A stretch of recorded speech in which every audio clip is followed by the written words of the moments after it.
Machiegni kendo nyakwaro mgajwang' chenro en hoimore wadhi mbele gi weche manyien. Jatend migawo mar omenda John Mbadi wacho ni piny owacho dhi neno ni apeyni duto magedo gi ochung' e piny Kenya ma oting'o mag e gwenge mantie Nyanza otieki duto kolose gwenge mag Nyatike kama noromo kod riwruoge joriemb boda wacho ni apeyni duto ma okwamo dwaro omenda maromo siling bilion 166 mondo mi otiek gedo maggi.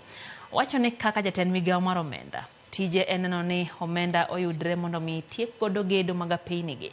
Bende okwayo joriemb nyamburko kod weg nyamburko mondo mi oket arita makare apaya mondo mi giduok piny masiche mag apaya.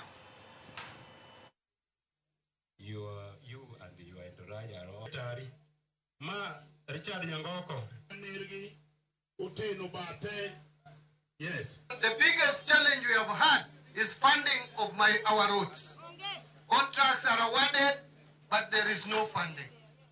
I am going to make sure that I help the president get resources to restart all the roads across the country, to pay all the pending bills of 166 billion for roads and have the contractors back on road. Public transport, we want discipline. There are a raft of recommendations which I will liaise with my colleagues, especially in interior transport, so that we can see how to bring discipline and order in the public transport the way the late John Mchuki left public transport. Nyocha wasebedo piny mowinjore ni yo ma alwanda nyaka agolomwo otiekonwa.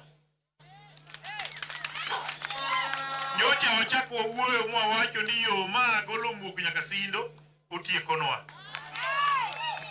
Wachako wuoyo mwawinjore ni yo ma Namba Kodero nyaka Moru okelonwa contractor sama en office. Gini tie mamoko mang'eny mabe wasewuoyo